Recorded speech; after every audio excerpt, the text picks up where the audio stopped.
रुकिए, कहाँ जा रहे हैं? मेरी माँ कहाँ है? बता के जाइए। पर ये बात कोई नहीं सुन रहा था। हवा में सुनाई दे रही थी रोने की आवाज।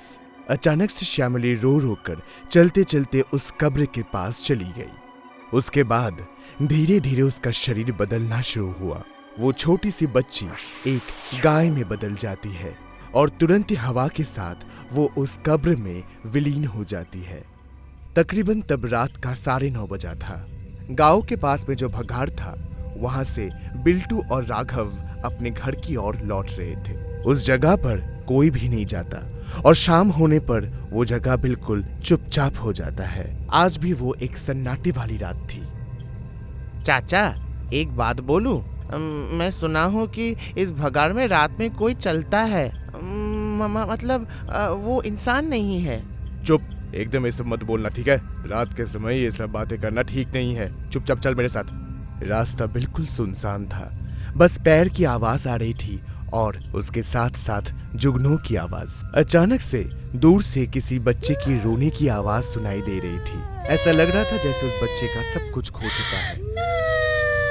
चाचा, आपको सुनाई दे रही है क्या? कोई रो रहा है, उस तरफ से आ रहा है वो आवाज। ये सब बातें छोड़ तू, ये सब आवाजों पर कान नहीं देते हैं। अपना कान बंद कर और चुपचाप मेरे साथ चल। ये भगाड़ से जल्दी जल्दी निकलना पड़ेगा हमें। वो लोग चलना शुरू करते हैं। ऐसा लग रहा था जैसे उनका पैर रुक जा रहा था, उनका जी घबरा रहा था। एक डर का माहौल चारों ओर था। अचानक, चाचा, वो पेड़ के पीछे कोई है, देख पा रहे हैं क्या आप? एक काले रंग का साया है, देखिए ना, देखिए ना।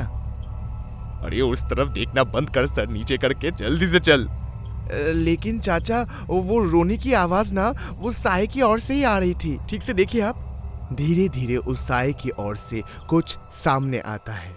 एक छोटी सी बच्ची थी, उसके चेहरे से बेबसी झलक रही थी और वो रो रही थी। मेरी माँ कहाँ है? क्या आप लोग मेरी माँ को देखे हैं? तुम यहाँ पर रहती हो? तुम्हारी माँ कहाँ पर है? क्या तुम खो गई हो? अरे तुझे कितने बार बोला हूँ ना, यहाँ पर किसी के साथ बात मत कर। चुप चुप चुप, एकदम चुप कर। लेकिन चाचा, लगता है कि वो सचमुच किसी मुसीबत में है। इतने रात में इतनी रो रही है वो।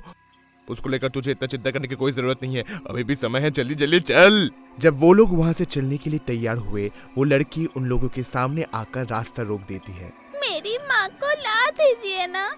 पता नहीं वो लोग मेरी माँ को कहाँ पर लेकर चले गए। ला दीजिए ना माँ को।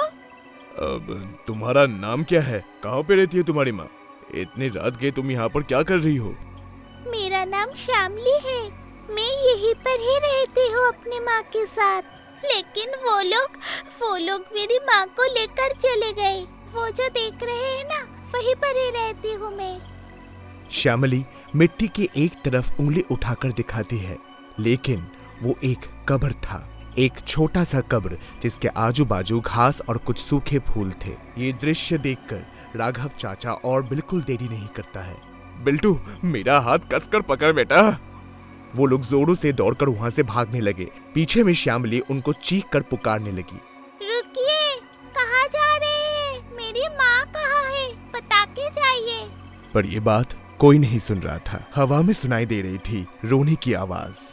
अचानक से श्यामली रो रो कर चलते चलते उस कब्र के पास चली गई। उसके बाद धीरे धीरे उसका शरीर बदलना शुरू हुआ। वो छोटी सी बच्ची एक गाय में बदल जाती है और तुरंत ही हवा के साथ वो उस कब्र में विलीन हो जाती है। दीदी, आप इतनी सुबह सुबह, क्या हुआ? आप बहुत चिंतित लग रहे हैं। और पूछ मत मिंती, कल रात को ही हमारी बैल चल बसी। आज सुबह सुबह उठकर देखती हूँ कि वह पड़ी हुई है, इसलिए मेरा मन बिल्कुल खराब है। ऐसा क्या? तो फिर भगाड़ में जाकर उसे दफनाना पड़ेगा। नहीं नहीं, भगाड़ में कुछ ना कुछ जरूर है। मैं बोल रहा हूँ, वहाँ पर मत जाइए, मत जाइए। क्यों? क्या हुआ? वैसे दिन में तो कुछ भी नहीं होता है। हाँ, मुझे भी तो पता है कि रात खराब होता है, लेकिन अब तो दिन का समय है। देवर जी, कुछ बात करनी थी। हमारी बैल आज सुबह चल बसी है। आपके भैया के लिए अकेले भगाड़ तक ले जाना मुमकिन नहीं है। अब हाँ, जरूर जाऊंगा। बोलिए, कब निकलना पड़ेगा हमें? अभी अगर चलेंगे तो अच्छा होगा। ये बैल जब छोटा था तब से मेरे पास ही रहता था, आज उसे को भगार में फेंकने जा रहा हूँ। अब क्या ही कर सकते बताइए। छोड़िए वो सब बातें, काम जल्दी निपटाते हैं, चलिए।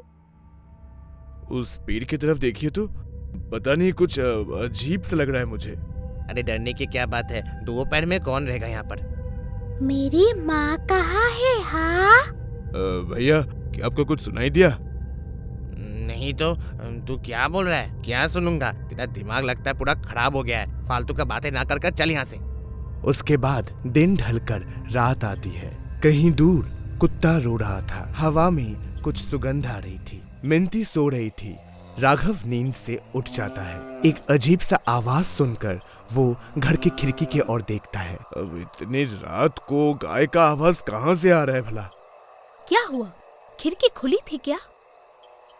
खिड़की तो बंद ही था, तो फिर वो आवाज। वे दोनों ही चुप हो गए। चुपचाप बाहर को चल रहा था। ऐसा लग रहा था कोई बहुत धीरे धीरे चल रहा है। अचानक से बहुत दूर एक गाय की भयानक चीख सुनाई देती है और उसके बाद सब सन्नाटा था। उसके बाद एक एक करके गांव के सभी घर में गाय, भैंस और बकरी मरना शुरू हो गए। गांव के हर कोने में त्राही त्राही मच गया था। भगार में कम से कम हर रोज 6 से 7 पशुओं की कब्र दी जाती थी। ये कुछ ही दिनों से गांव के सारे बैल, मुर्गियाँ और गाय पता नहीं सब एक एक करके कैसे मर रहे हैं। अरे ये सब क्या शुरू हो रहा है? एक बार 5 साल पहले ये सब शुरू हुआ था। शुरू नहीं, अभी सब खत्म होगा। क्या? तुम लोग सिर्फ पशुओं के मरने के बारे में बोल रहे हो और उस तरफ मैं मंदिर में घुस ही नहीं पा रहा हूँ। माँ काली किसी की पूजा नहीं ले रही है। माँ काली को फूल अर्पण करने के तुरंत बाद ही उसका संहार हो रहा है। पता नहीं कौन सा पाप आया है अभी। श्यामली को अभी बस माँ चाहिए। मिट्टी भी शांत नहीं है। वो औरत डर के पीछे आने के समय देखती है कि आंगन में श्यामली बैठी हुई है। उसके दोनों आंख बंद थे और वो बैठकर मंत्र का उच्चारण कर रही थी। कौन है रे तू? तू क्या कर रही है? माँ जरूर आएंगी।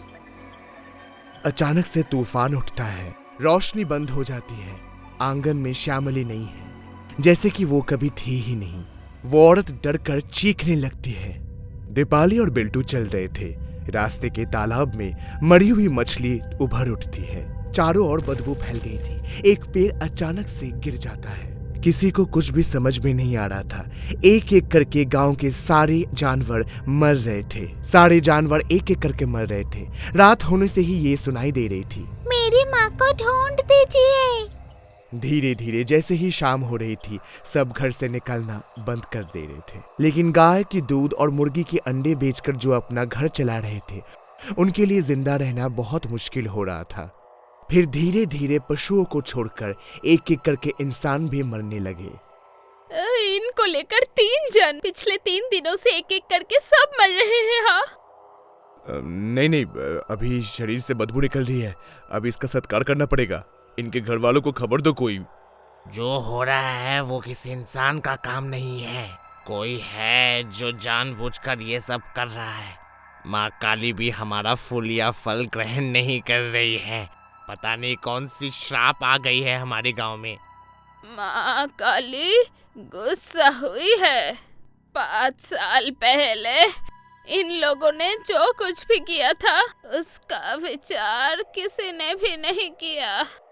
हाँ, मुझे याद है उस लड़की का नाम श्यामली था। सबके चेहरे में आतंक थी। एक बहुत बड़ी तूफान आती है। सब कुछ तहस नहस हो जाता है। माँ काली तब भी बिल्कुल चुपचाप थी, लेकिन फिर धीरे धीरे सब कुछ ठीक हो जाता है। आज इतने सालों बाद पता नहीं क्या हुआ।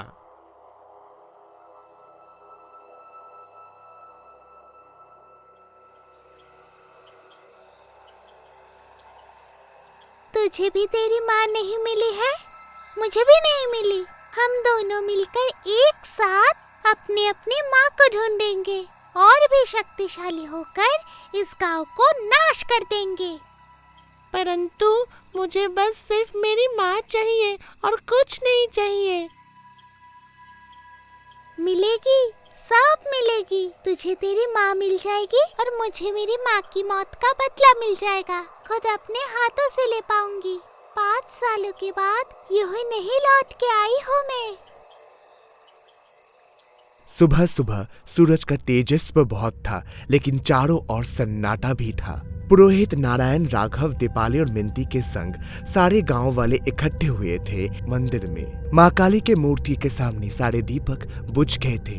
कोई भी पूजा की सामग्री वहाँ पर अच्छे से नहीं थी। माँ हमारी पूजा ग्रहण नहीं कर रही है, हमको सजा दे रही है माँ। 5 साल पहले हम लोग जिसके साथ अन्याय किए थे वो औरत और कोई नहीं बल्कि माँ काली की तपस्विनी भक्त थी। माँ काली खुद उस औरत की मौत का बदला ले रही है हमसे, लेकिन आज इतने सालों बाद वो कैसे मुमकिन है? ये सब कुछ बाद में भी सोचा जा सकता है। अभी सोचिए कि हम सबको यहाँ से निकले कैसे, वरना हम भी मारे जाएंगे। सिर्फ एक ही रास्ता है, प्रायश्चित करना। सच्चाई को सबके सामने लाना पड़ेगा। अपना पाप स्वीकार करके माँ के चरणों में समर्पण करना होगा। बूढ़ी शैलबाला और कुछ गांववासी जो उस पाप में भागीदार थे, सब कोई वहां पर उपस्थित थे। सब धीरे धीरे अपना पाप स्वीकार करते हैं। रघुनाथ, जो उस दिन सबसे पहले डायन बोलकर चीखा था, वो अपना पाप स्वीकार करता है। माँ, मैंने पाप किया था। मैं चाहता था कि महामारी का दाय किसी पर लगाऊं मैं, इसलिए एक मासूम माँ को मैं पीट कर मार दिया था। माँ, हम सब मिलकर उस शिशु को कब्र दिए थे उस भगार के पीछे में। पुरोहित नारायण, राघव संग बाकी गांव वाले मंत्रों का उच्चारण करते करते वहां पर हाजिर हुए। माँ काली के 108 मंत्रों का उच्चारण शुरू होता है। आग जलाया जाता है चारों ओर। बीच में एक पत्थर के ऊपर श्यामली की साया नजर आती है। मेरी माँ को अपमान करके मारे थे ना तुम लोग? माँ को मुझसे छीन लिए थे। अब एक एक करके सारे लोग मारे जाओगे। ये गांव खत्म हो जाएगा। उसके बाद मैं राज करूंगी यहाँ। बहुत घना अंधेरा छाया हुआ था। अचानक से तूफान रुक जाता है। चारों ओर सन्नाटा छा गया था। उसी ही वक्त आग के लपटों से एक साया नजर आता है। शमशान का धूल चटककर आग के लपटों से एक विशालकाय मूर्ति का आविर्भाव होता है। वो और कोई नहीं बल्कि माँ काली थी। तांडवी रूप से वे जमीन पर पैर रखती है। उनके आंखों से अंगारे बरस रहे थे। हे माँ काली, माँ हमारे प्रणाम लीजिए, माँ प्रणाम लीजिए। अन्याय का विचार मैं खुद करूंगी। भले ही मुझे खून बहाना पड़े, फिर भी मैं सच को सामने लाऊंगी। पर हाँ, ये आत्मा सिर्फ एक मातृहीन संतान की नहीं, बल्कि 2 मातृहीन संतान की है। ये इतने सारे मनुष्य के बच्चों का जान का सवाल है, इसलिए मुझे आना ही पड़ा, सिर्फ मेरे संतानों के लिए। लेकिन जो लोग कुसंतान है, माँ होने के नाते मुझे उन लोगों को सजा देनी ही पड़ेगी। इसीलिए 5 साल पहले जिन लोगों को सजा नहीं मिली, उन सभी लोगों को आज सजा मिलेगी। लेकिन इससे ये पूरी घटना बंद नहीं हो जाएगी। बाकी तुम सबको ढूंढना पड़ेगा। जैसे ही माँ काली विलीन हो जाती है, गांव के 2 जन झटक कर जमीन पर गिर जाते हैं। एक जन का एक हाथ बिल्कुल बेकार हो जाता है, तो और एक जन गूंगा हो जाता है। सबको धीरे धीरे समझ में आता है कि माँ काली उन दोनों को श्राप दी है। फिर उसके बाद से मरना धीरे धीरे कम हो जाता है। फिर भी भगाड़ में जाने का डर सबके मन में रहता ही था। उसके बाद से भगाड़ में 2 जन करके बारी बारी से लोग पूरी रात जागता था, भगाड़ का देखभाल करता था। एक दिन रात में वो लोग ध्यान देते हैं, धीरे धीरे कोई 2 जन चोरों की तरह भगाड़ में आते हैं।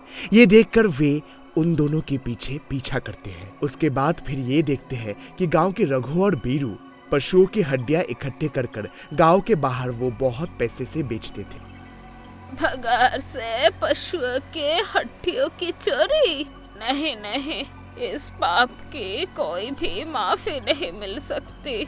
इसीलिए रघु और बिल्टू को ये गांव छोड़ना पड़ेगा। इसके बाद रात में भगाड़ के वहां से किसी को भी जाने में डर नहीं लगता था। हाँ, उस गाय को उसकी माँ नहीं मिली थी, लेकिन जो पापी थे उनको सजा जरूर मिली थी। दूसरी तरफ श्यामली की आत्मा को भी माँ काली मुक्त कर दी थी।